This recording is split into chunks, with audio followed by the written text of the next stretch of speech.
Bonjour à tous et bienvenue dans La Légende. Clic dans La Légende retrace l'histoire de vos émotions et de notre culture. Aujourd'hui, on va aborder un des mangas fondamentaux de notre culture. Il s'agit de Gunm.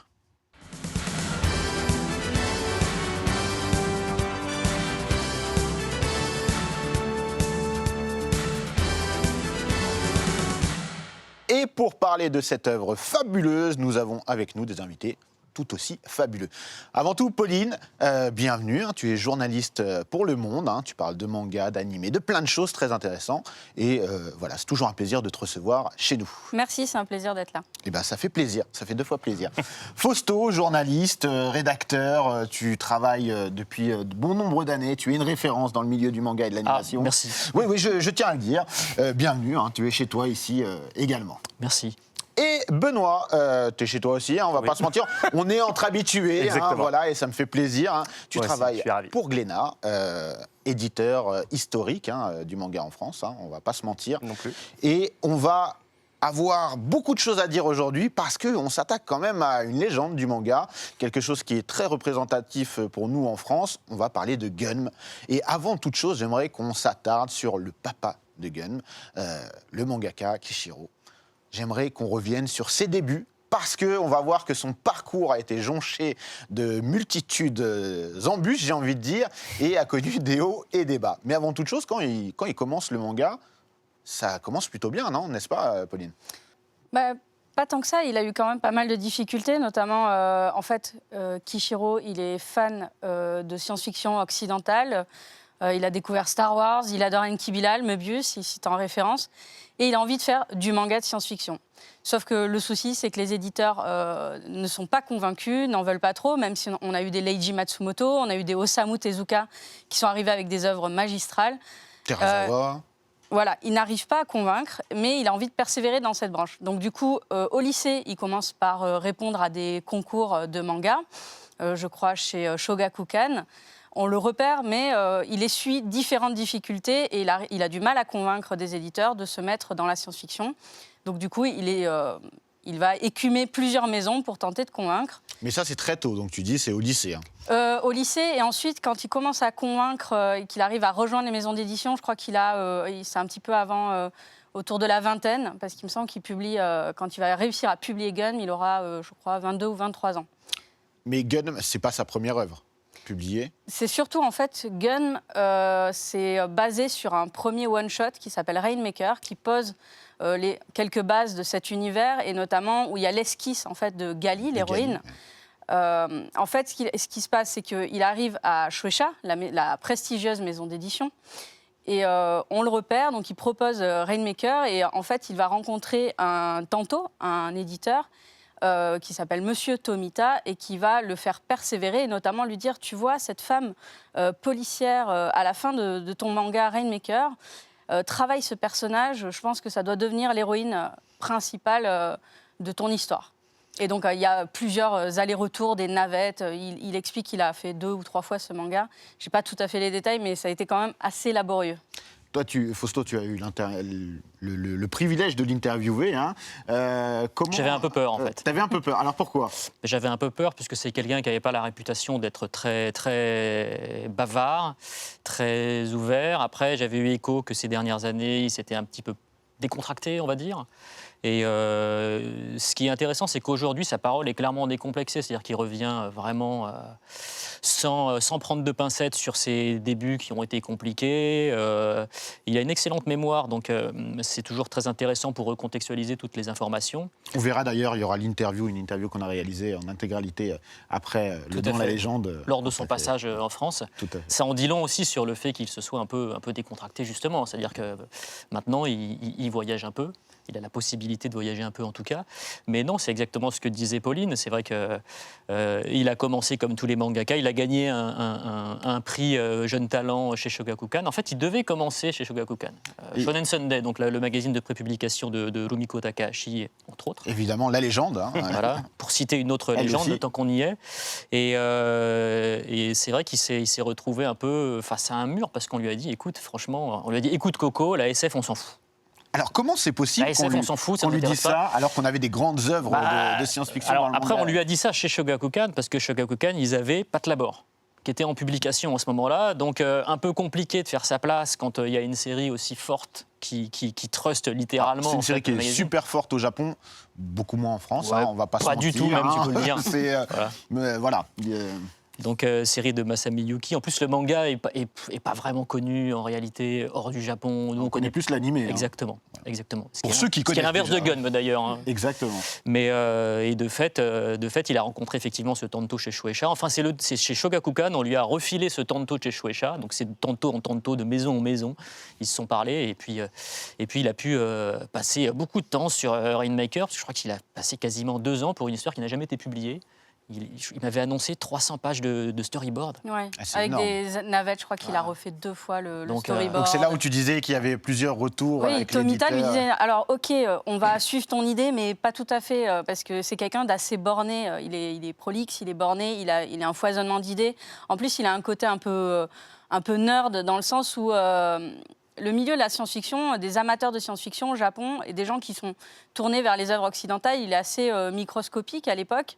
Et donc, du coup, c'est vraiment un milieu d'initiés. Et lui, en fait, il voulait déjà faire ses preuves là-dedans. Donc, il a commencé à lire du Gibson, du Philippe K. Dick à foison. Il a commencé à écumer Star Wars, ça lui a plu. Il a commencé à détricoter ce qui fonctionnait, ce qui était cool ou pas. Donc, déjà, il y a tout ça. Donc, tu arrives avec quelqu'un qui est multi-référencé, qui veut mettre tout ça dans une page, qui a sa réflexion personnelle sur le monde, un peu pessimiste, donc c'est hyper compliqué. Et en face, il a des tantos qui lui disent, bon, bah, faut revoir ça. Je crois en toi, mais non. Oui, parce que c'est peut... quand même assez sombre. hein. On va revenir sur Gun, mais est-ce que ça représente, est-ce que ça raconte? Mais on est dans une dystopie, hein, quelque chose de très très sombre, où il y a beaucoup de remises en question, notamment sur les valeurs humaines et même sur le sens même de l'humanité. Tu parlais des influences. Les influences de Kishiro, elles sont nombreuses, Benoît. Les influences de Kishiro sont nombreuses, mais effectivement, elles sont, on va dire, je dirais pas obscures, mais simplement lorsqu'on lui pose les questions pour savoir quels sont les auteurs qui l'ont influencé, même pour nous, lorsqu'il nous en parle, alors qu'on baigne effectivement dans cette culture, ce sont vraiment des auteurs qui sont extrêmement précis. Donc, ce qui est important à savoir avec Kishiro, c'est qu'effectivement, il s'est nourri de tout un tas d'influences, pas simplement uniquement des influences, on va dire, littéraires, artistiques ou cinématographiques, et il a fait en sorte de passer par l'intermédiaire justement du manga, de, on va dire, digérer un petit peu toutes ces influences pour faire en sorte que son univers soit personnel. Donc c'est en ça que c'est effectivement intéressant. C'est vrai qu'on s'interroge toujours, notamment en France, sur quel artiste majeur vous a le plus influencé. Et en fait, ce qui est important, c'est de voir que même si Kishiro dispose d'une influence, enfin a eu des influences, le simple fait de le lire fait qu'en soi, il devient lui-même une influence pour un certain nombre d'auteurs par la suite. Oui, voilà, c'est un auteur on voit qu'il y a des influences, mais il a su se réapproprier tous les univers exactement. pour en créer un, Oui. c'est-à-dire le sien. Mais tu citais tout à l'heure Enki Bilal, des choses Mad comme Max ça. aussi, il faut citer Mad Max parce que... Mad Max est très, très important pour une toute période une du esthétique Japon. post-apo. Très important en au fait. Japon, Mad Max. Il y a toute cette esthétique post-apocalyptique qui est jointe à des influences de science-fiction, donc c'est un peu un mélange des deux. Voilà, il y a toujours le débat pour savoir si Gun, mais un peu science-fiction plus post-apo. On peut débattre des heures. Cyberpunk. Enfin, voilà, il y a tout ce travail-là de réflexion, mais en fait c'est un peu tout à la fois. Et donc Mad Max est très important, il a beaucoup influencé. Il y a aussi par un souci de rupture aussi avec les grands mangaka précédents, donc des Osamu Tezuka. Par exemple, en fait, Kishiro, il fait partie d'une génération qui s'inscrit en faux par rapport à ces auteurs-là aussi. Un peu comme l'ont fait les auteurs de Ghost in the Shell ou Akira. C'est la nouvelle vague. Un petit peu. On appelle ça souvent la première génération otaku. Cela dit, tu as un nom. Hein. Quand Otomo est arrivé, on a appelé ça New Wave Manga. Hein. Donc, mais cela dit, il y a un artiste japonais qui cite constamment, c'est Yasuhiko Yoshikazu, qui est donc celui qui a créé l'esthétique Gundam, qui est le dessinateur du manga Gundam The Origin. Et donc là, il l'avoue, j'ai complètement copié sa manière de dessiner les corps, les postures, le personnage de Gali, la manière dont elle s'articule, c'est vraiment la manière dont elle se tient. Voilà, ouais. tout ça, ça vient vraiment de Yaz, c'est comme ça que ses fans l'appellent au Japon. Et au début, il disait aussi qu'il recopiait pas mal le dessin de Leiji Matsumoto. Donc tous ces premiers mangas. Alors on n'a même pas évoqué le fait qu'il faisait des doujinshi aussi. Ah, peut-être pour ça qu'ils ont pas été parlé. Parce que c'est vrai qu'à un moment. Et on peut déjà expliquer ce Ouais. que c'est. Alors doujinshi, c'est simplement des mangas publiés à compte d'auteur. Des fanzines. Voilà, des petits fanzines. Et ce qui est intéressant, c'est que habituellement, quand un auteur est repéré par un éditeur, en règle générale, ça y est, il se jette enfin dans le grand bain et puis il se professionnalise.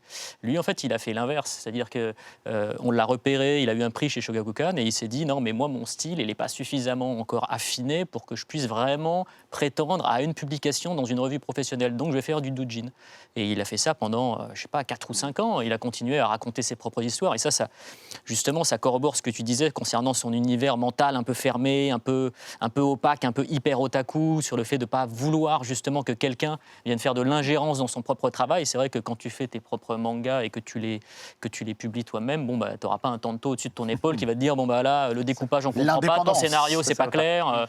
Et surtout qu'on le rappelle encore une fois, comme vous le disiez un petit peu plus tôt, c'est qu'il est arrivé avec un style particulier, mais au-delà même du style graphique, c'était dans la narration, dans ce que ça racontait, dans ce que ça se voulait être. En fait, en particulier Gun, lorsque ça arrive, on est effectivement dans une période, donc fin des années 80, où justement on a l'émergence de tout un tas de technologies qui sont à la fois des technologies sur lesquelles on peut fantasmer avec une vision positive en mode ça va libérer l'humanité, ou à l'inverse, donc sur laquelle on peut aussi fantasmer, mais dans l'autre sens, en mode quelles vont en être les dérives.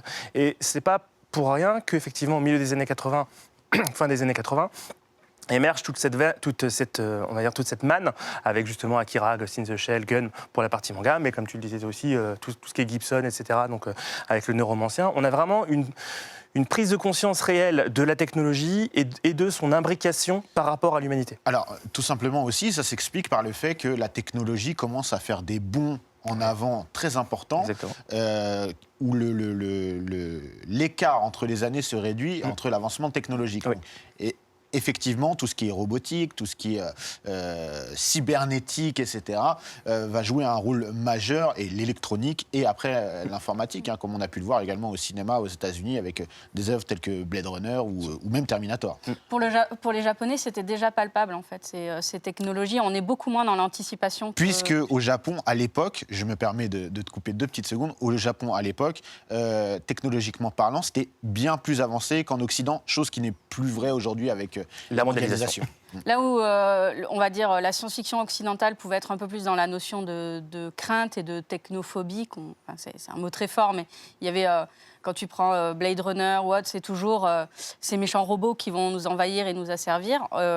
Au Japon, c'est beaucoup plus doux, c'est une cohabitation beaucoup plus innée. Ça vient à la fois de leur philosophie peut-être un peu traditionnelle, mais du fait qu'ils étaient déjà dedans. Et ce que dit Kishiro, d'ailleurs, au moment où il réfléchit à son histoire, il disait on était quelque part déjà des cyborgs, en fait, avec nos technologies, avec aussi nos villes qui sortaient de terre.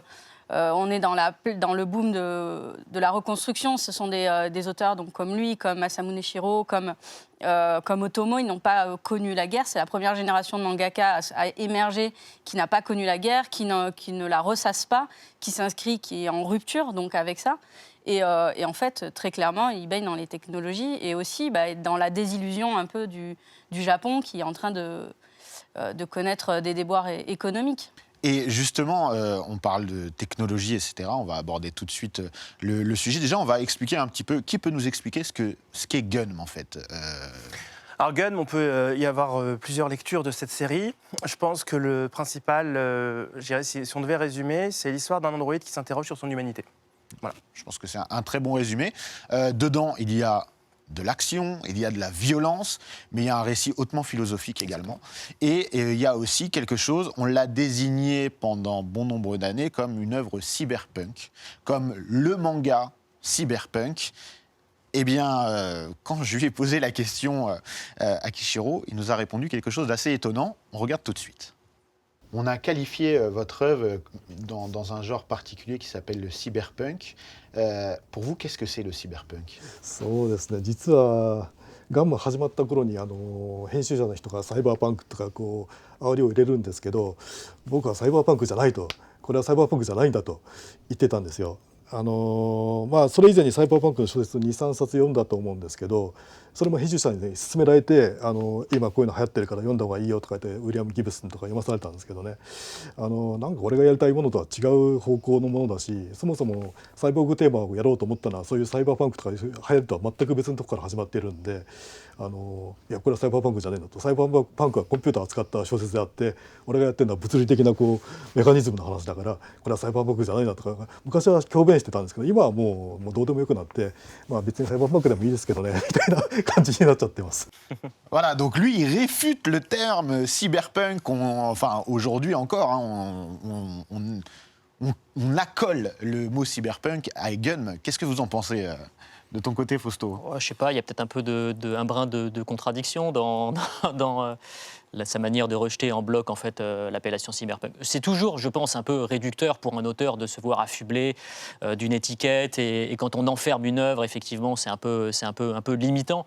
Mais Gunn coche à peu près toutes les cases du cyberpunk en réalité. Après, c'est vrai qu'il est influencé par d'autres choses. Moi, il m'avait cité Gaston Leroux, par exemple. Enfin, c'est quelqu'un d'extrêmement cultivé, en fait. Ah oui. Et je pense que c'est niveau littérature, voilà, il est très fort. C'est sa très grande culture qui fait que ça l'agace un petit peu de le voir sans cesse ramener à cette culture cyberpunk, alors que pourtant Gunn s'y ancre parfaitement. Je pense que ce qui doit l'agacer justement par rapport à cette culture cyberpunk, c'est que le genre cyberpunk est donc bien évidemment une dystopie et surtout, on va dire, une manière de critiquer la société actuelle et, s'interroger sur le futur. S'interroger sur le futur en anticipant tous ces dysfonctionnements. Alors que l'univers de Gunn, de base, bon, bien évidemment, il se déroule sur Terre, mais il n'a pas une vocation critique de la société actuelle. On n'est pas dans un univers avec une société consumériste à l'extrême, avec, on va dire, des corporations absolues qui ont tout pouvoir, etc. On est vraiment sur une échelle beaucoup plus humaine. Et du coup, à partir du moment où on suit des personnages sur une échelle humaine, sans des enjeux, on va dire, civilisationnels, on peut comprendre que, de son point de vue, ce ne soit pas une œuvre cyberpunk. Alors, comment on pourrait qualifier son œuvre? Juste de science-fiction, d'anticipation J'espère que ce n'est pas de l'anticipation, parce que je ne souhaite pas que la Terre devienne comme celle-ci. Pourtant, il y a une idée de lutte des classes qui est quand même hyper évidente dans Gunn. Complètement. C'est même un fil conducteur assez important. Il y a une chronique sociale, même s'il la réfute également. Mais... Alors, il la réfute plus totalement, puisque dans l'interview, on en parle. Ça dépend. Moi, je lui ai parlé. Ça dépend des jours, en fait. Parfois, les cyberpunk, parfois non. Parfois, c'est social, parfois non. Mais en fait, c'est un peu comme les sœurs Wachowski. Si tu prends juste une influence et tu leur dis vous faites ça, elles vont râler, quoi. Ouais. Et lui, c'est un peu pareil. Après, quand tu prends, notamment sur le cyberpunk japonais, sur ce mouvement-là, il y a quand même des proximités qu'on va retrouver avec beaucoup d'œuvres. Donc, c'est compliqué. Après...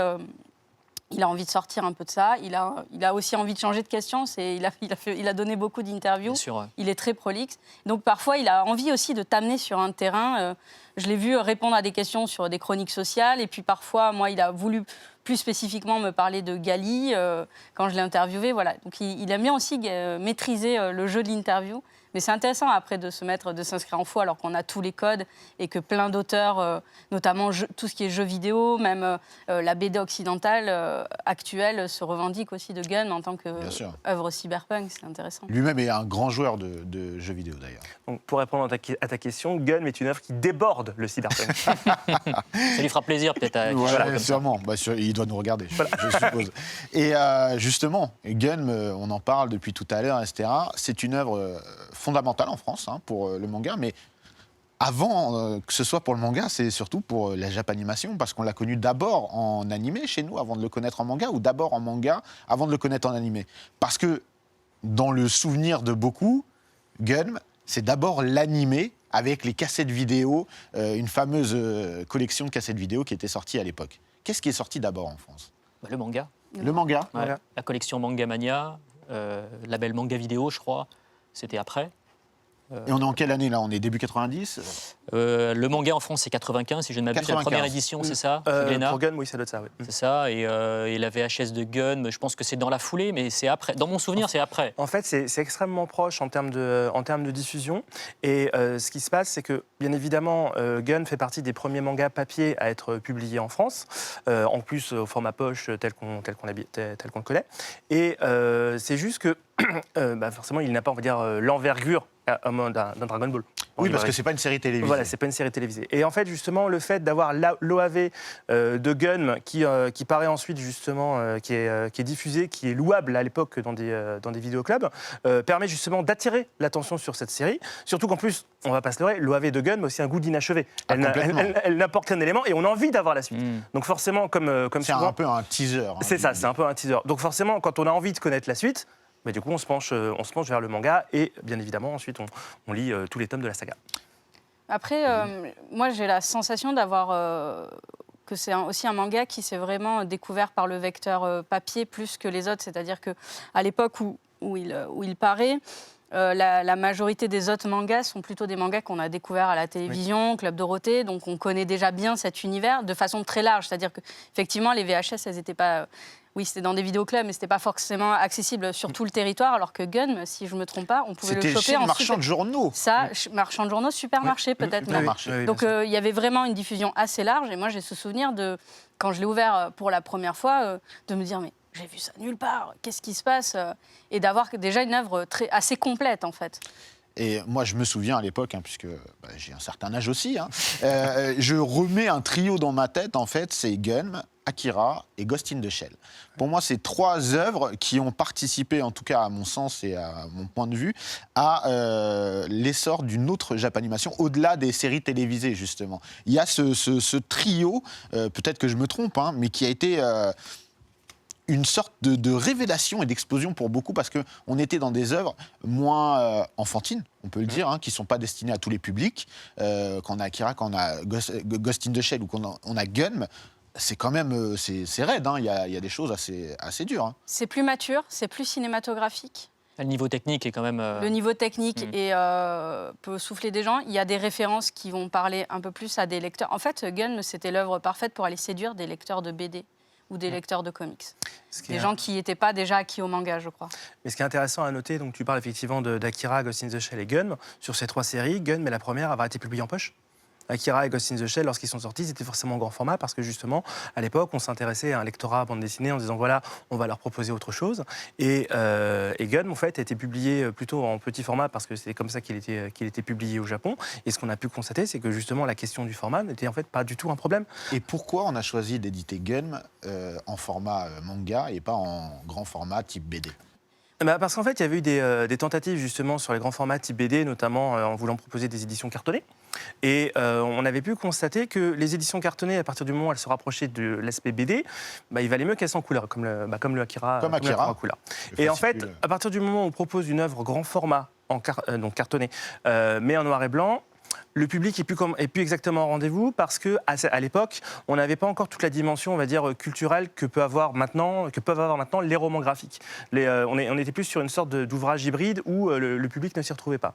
Donc du coup, on a pris le parti de respecter la forme initiale, toute proportion gardée, puisqu'à l'époque c'était en sens de lecture français, de respecter la forme initiale, donc en ouvrage poche, puisque justement le manga était prévu à la base au Japon sous un format poche pour une grande diffusion. Donc c'est pour ça qu'on a basculé sur ce format, et ça a permis aussi à un lectorat qui justement, on va dire, avait découvert le shonen, mais qui avait 15-16 ans, de tout de suite s'accaparer un univers qui lui parlait davantage. C'est-à-dire que oui, effectivement, il avait grandi avec Dragon Ball, il était content de retrouver, mais on lui dit, bon, maintenant, on te propose une œuvre qui correspond à des problématiques que soit tu n'as jamais vues, soit dont tu as vaguement entendu parler, mais qui n'ont jamais été développées de cette manière-là. Donc, vas-y. Et donc, est-ce que ça a été un succès en France ? Oui. D'accord. Oui, le succès de Gun a été extrêmement important. Il y a eu la série s'est vendue au total, pas au moment de sa sortie. La série s'est vendue à plusieurs millions d'exemplaires, ne serait-ce qu'en France. Donc oui, parce que justement, c'était non pas un ovni, mais une nouveauté par rapport à la proposition éditoriale de l'époque. Et on se dit là, Gun s'est connu à travers le monde. On va parler un petit peu plus tard de son adaptation ciné. On se dit, le mangaka doit être une superstar à travers le monde. Quand on lui pose la question sur sa popularité, voilà ce qu'il nous répond. Nous, en France, votre œuvre est très importante. C'est une des premières œuvres dans le manga et la japanimation qu'on a découvert. Est-ce que vous avez conscience que vous êtes une superstar? いやあまり日本では人気がないのでそんな風には思っていないです。日本では漫画のそのバリエーション雑誌の種類読む層年代の層もあればそのいろんなタイプの人の層もあってそれが膨大な市場を形成しているんですね。でその中で一番やはりこの部数が出る雑誌っていうのが「少年ジャンプ」というのがあって、そこから派生するそこに載った作品はどんな小さな作品であってもものすごい有名になるわけですね。ところが僕は常にそういうのとは外れたとこからやっていたんでなかなか本屋にも並ばないし知名度もなかなかないしアニメもね昔一度 OVA で作られたことがあるだけで、テレビアニメになってればもうちょっと知名度あるかと思うんですけどそういうチャンスもなくてそういうわけでなかなか知名度も少ない、コアなファンはいるんですけども一般にはあまり知られていない感じですね。Voilà, assez surprenant quand même quand on connaît la popularité à travers le monde. Bah oui, ça nous montre à quel point des évidences en Occident ne le sont pas forcément en fait au Japon. Mais si on a la chance d'aller au Japon, c'est vrai qu'il suffit de faire un tour en librairie pour se rendre compte que les mangas de Kishiro ne sont pas forcément mis en avant. On peut aussi le constater de manière extrêmement simple, c'est qu'il n'y a pas du tout de goodies. Oui. Il n'y a pas de figurine Pas de Gali, produits dérivés. alors qu'on a quand même un personnage hyper iconique qui aurait pu se décliner sous forme de garage kit, de statuettes, de jouets divers et variés. Je cite Gali, mais plein d'autres personnages aussi très très forts, de Last Order. Ouais. Et en fait, il n'y a absolument rien. Et ça, c'est toujours un bon indice concernant justement le niveau de popularité d'une série au Japon. À partir du moment où on trouve absolument aucun produit dérivé, ça nous met un peu la puce à l'oreille. Ouais. Sachant qu'au Japon, les produits dérivés en général sont déclinés d'un animé. Et comme Gun n'a eu qu'un OAV, ça témoigne également aussi, on va dire, de la relative discrétion dans laquelle le manga a été publié au Japon. Alors, il nous donne ses raisons, mais pourquoi, d'après vous, au-delà de ces raisons, pourquoi il n'est pas populaire au Japon et il l'est en Occident? Quelle est la différence de perception entre les Alors, deux? je pense qu'il l'est en Occident parce que lorsque Gun a été publié en France en particulier, on n'avait pas tout un fond de catalogue manga aussi varié qu'on peut l'avoir maintenant ou même qu'on l'a actuellement au Japon. Ce qui fait qu'à partir du moment où vous publiez un titre et qu'il est, on va dire, le premier sur le secteur, il fait forcément figure d'œuvre culte. Soit parce que c'est le premier et qu'il n'est pas bon, soit parce que c'est le premier et qu'il est excellent. Et pour Gun, on a l'avantage que c'est le premier et qu'en plus il est excellent. Donc, le temps a fait son œuvre et ça explique le succès de la série. Très bien. Eh bien, on va se retrouver un peu plus tard dans la deuxième partie pour continuer à évoquer Gun. De retour avec mes invités pour parler évidemment de la légende Gun. On en était un petit peu à la popularité compliquée au Japon de Kishiro. On va revenir sur une partie très importante pour nous en France. On l'a un petit peu évoqué en première partie, c'est l'animé. Est-ce que, Benoît, tu peux nous en parler? Puisque toi, tu as découvert d'abord l'animé avant de découvrir J'ai le manga. découvert Gun, mais à l'époque j'étais jeune. J'ai découvert Gun par l'intermédiaire de l'animé, donc une cassette VHS. Oui. Alors, pour ceux qui ne connaissent pas, c'est l'ancêtre du DVD. Voilà, c'est l'ancêtre. C'est une cassette vidéo. une bande magnétique. L'acronyme VHS.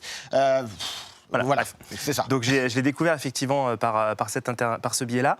Et j'avoue avoir été très surpris parce que donc, la veine manga en termes d'animé avait le vent en poupe. Et je m'attendais à des longs métrages comme on peut trouver au cinéma. Et il s'avère qu'en fait que l'OAV de Gun n'était pas très très long puisqu'il devait faire 40-45 minutes. Ouais. Et du coup, ce qui m'a beaucoup surpris à l'époque, c'était le fait de pouvoir commercialiser des vidéos d'une durée aussi faible. Oui, on s'en flouait un petit peu parce qu'à l'époque, la durée des films c'était 1h30 en moyenne, 2 heures quand c'était vraiment voilà. Et on payait un certain prix, on se disait, on paye le prix, on n'a que 45 minutes. Je me demande si c'est pas même 2 épisodes de 25 minutes qui ont été accolés. 2 fois 25, ouais. Et on dit tiens, on va garder la cassette parce que c'était comme dans la légende, c'est 2 épisodes compilés. Par contre, ce qui a été étrange, on peut le dire, moi, la sensation que j'ai eue, je ne sais pas si vous avez eu la même, mais en regardant les épisodes, on se disait parfois, mais attends, j'ai manqué quelque chose. Parce que l'univers est tellement complexe et vaste On se dit, mais où sont les autres épisodes, en fait? Disons que, en général, ce qu'on attend d'une vidéo, c'est qu'elle adapte une histoire d'un autre support au support vidéo. Donc on se dit, elles vont écrémer toutes les informations dont on n'a pas besoin pour proposer une histoire qui se tienne. Et c'est vrai qu'avec l'OAV de Gun, on n'avait pas cette impression, puisque on était projeté dans un univers qu'on ne connaissait pas, dont on ne maîtrisait à l'époque pas les codes, parce que c'est vrai qu'une cité suspendue, nous on Et connaît. puis c'est légèrement évoqué, c'est...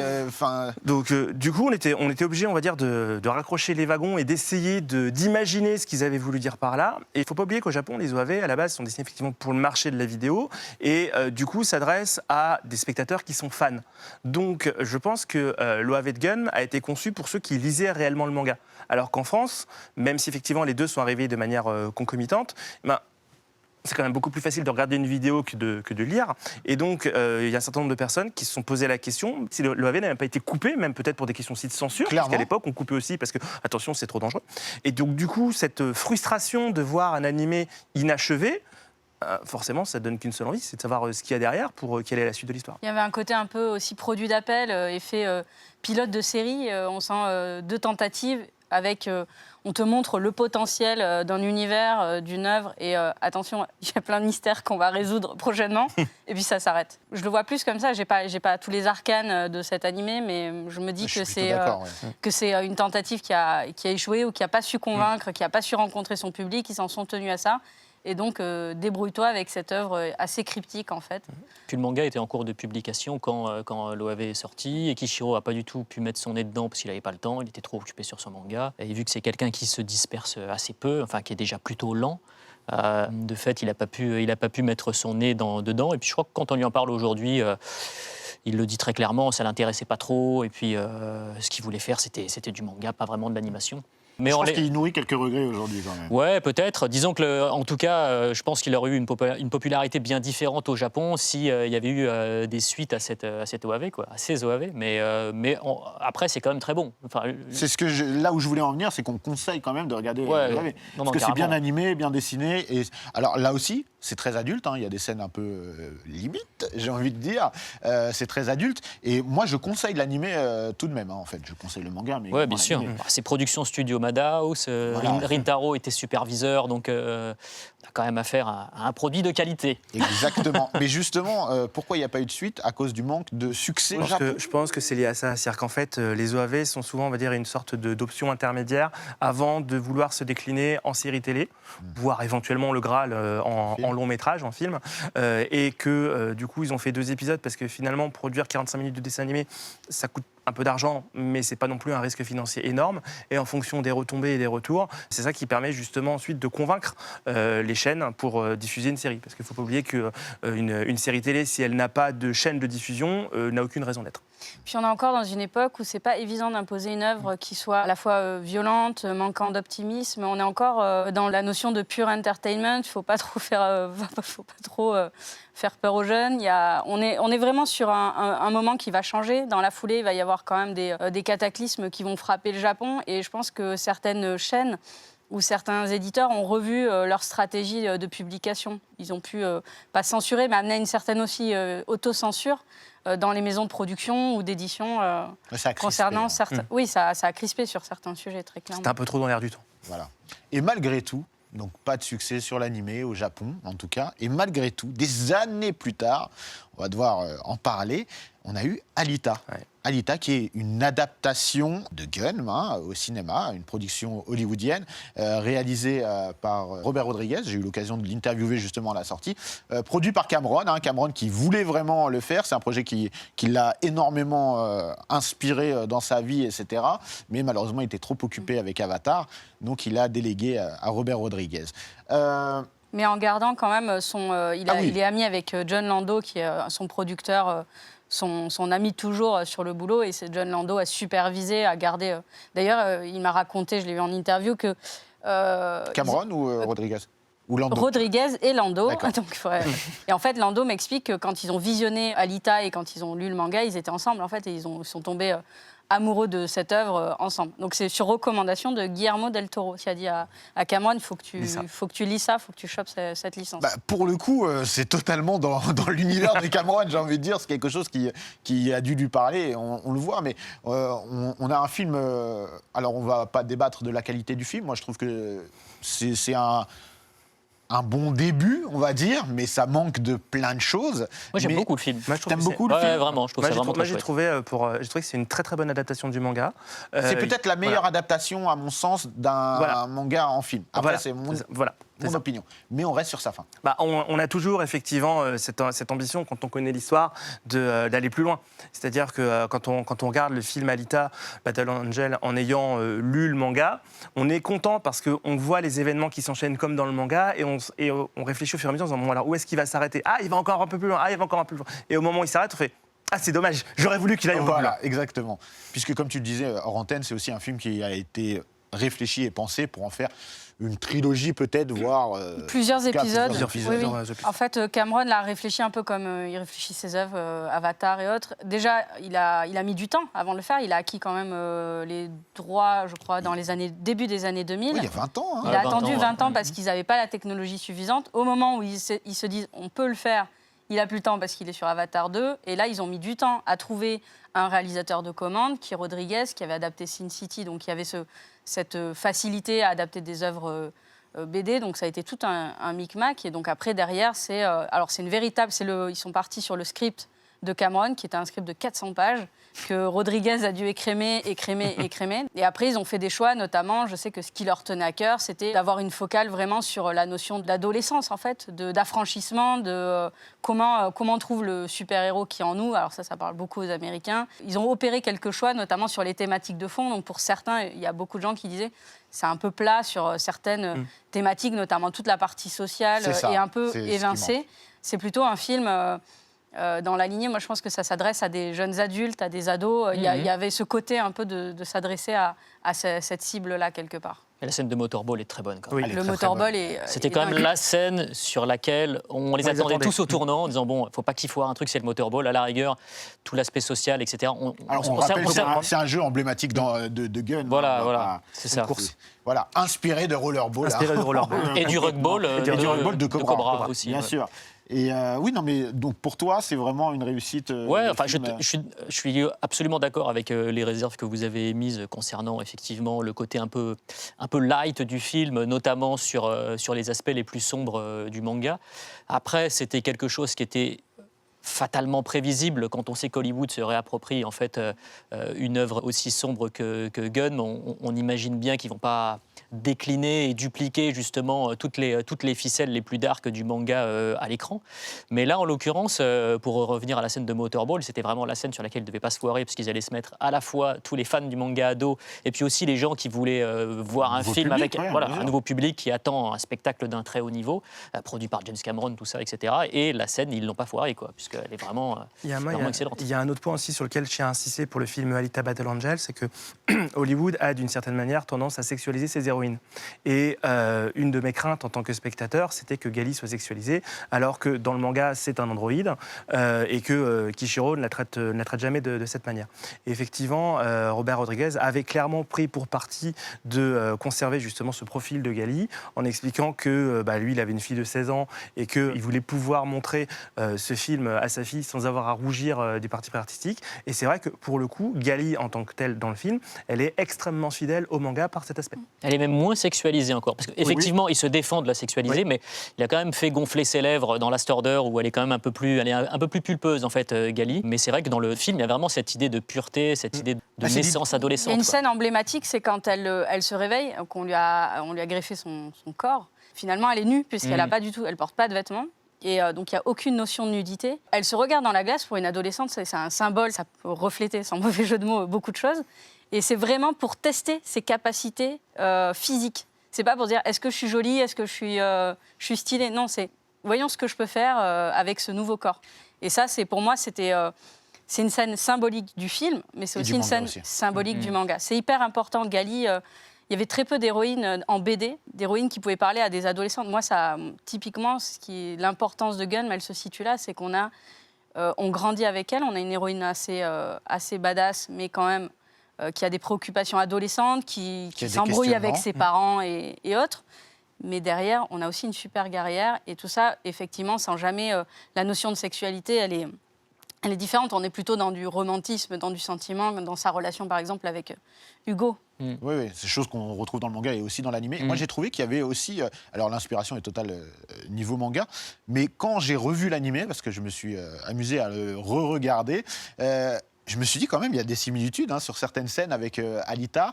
On voit on a l'impression qu'ils ont réalisé ce qu'on n'a pas pu voir dans l'absolu dans notre jeunesse. Donc, est-ce que c'est complètement terminé, on va dire, Alita, il n'y aura pas de suite, c'est sûr, d'après vous? Est-ce que ça a été un échec commercial? C'est un Semi-échec. Ouais, quoi. c'est un Semi-échec. C'est-à-dire que alors, les chiffres aux États-Unis n'ont pas forcément été très très bons, mais fort heureusement, les projections dans le reste du monde ont permis de contrebalancer un petit peu ça. Les studios ne sont pas rentrés totalement dans leurs frais. C'est ça. Et si je me souviens bien, je crois que c'est la Fox qui l'a produit. Ouais. Voilà. Et en fait, il faut savoir que la Fox a été rachetée par Disney et que maintenant la Fox, en tant que studio, on va dire, doit sortir à peu près 4 films par an. Et ils ont très clairement fait savoir que la suite d'Alita n'était absolument pas dans leur priorité. Après, ça peut peut-être donner lieu à une série. On pense à Cameron, pense à Dark Angel, par exemple. Qui était déjà très influencé par Gunn. Ah, tout à fait. Et avec cette idée au début, une espèce de long métrage un peu pilote, et puis qui a donné lieu à une série. Moi, je me dis, l'univers est tellement riche. Ils ont quand même posé, par exemple, Iron City, la décharge dans le film, est assez intéressante avec ses influences latino et tout. C'est vraiment très intéressant. Je me dis qu'avec la quantité de personnages, le motorball, une quête adolescente, il y a moyen peut-être de faire une série. Après, j'ai peur que ça ne convainque pas. L'univers est vraiment merveilleux dans le sens où il regorge d'arcs scénaristiques potentiels, etc. C'est vrai que ça pourrait faire de très bonnes séries. Alors, pour conclure, pour quelqu'un qui ne connaît pas ou peu Gun, ou qui a seulement lu le manga, qu'est-ce que vous conseilleriez, puisqu'on sait que la série a continué sous divers procédés, qu'est-ce que vous conseilleriez pour les gens qui veulent poursuivre l'aventure? On va tous dire la même chose, je pense, non? Enfin, je sais pas, de relire déjà la nouvelle édition de Gun. Les Ça me 9 semble être, tomes. voilà, ça c'est... Très beau coffret d'ailleurs, très très beau coffret. Ça, c'est une bonne chose. J'aime beaucoup Last Order, malgré tout. On n'en a pas parlé, mais c'est vrai que c'est une série qui est quand même assez critiquée, mais je la trouve très, très intéressante. Quelques réserves sur Mars Chronicle, mais notamment dans l'évolution du dessin. Mais après, si on aborde Gun dans son ensemble et qu'on prend un petit peu de recul, franchement, je salue quand même la cohérence de Kishiro. En fait, ce qu'il faut garder à l'esprit justement par rapport aux différentes sagas, c'est que donc effectivement, pour situer Gun Last Order est la suite de Gun. Donc du coup, les enjeux de Gali, on va dire, montent en puissance et deviennent presque des enjeux, on va dire, galactiques. Mais on la suit toujours à l'échelle humaine avec ses interrogations et ses failles. Donc ça, c'est extrêmement intéressant. Et Gun Mars Chronicle, qui ensuite donc fait suite à Gun Last Order, n'est pas la suite de ce qui se passe après Last Order, mais revient sur le passé de Gali, puisqu'en fait, on sait qu'elle vient d'une planète un petit peu lointaine et qu'on se demande comment elle a acquis toutes ses capacités, et c'est pour ça que Gun Mars Chronicle révèle ces éléments. Puis moi, j'invite fortement les gens à se repencher sur les planches, le détail, l'exposition de Kishiro à Angoulême a montré ça. Il est d'une maniaquerie extrême dans son travail des cyborgs, de l'organique et du mécanique. J'avais oublié à quel point il était très fort sur les décors. La décharge est hyper détaillée avec tous ces petites échoppes. Zalem, en fait, les vues aériennes sont dingues. C'est fait à la main. À l'époque, on n'est pas encore sur de la numérisation. Il y a un travail absolument époustouflant. J'invite vraiment les gens à, au-delà de relire, de re-regarder le manga. Très bien, je vous remercie. Et moi, j'invite les gens qui veulent en savoir plus sur Gun et sur l'œuvre et sur Kishiro à regarder l'interview exclusive qu'on a faite du mangaka. À très bientôt.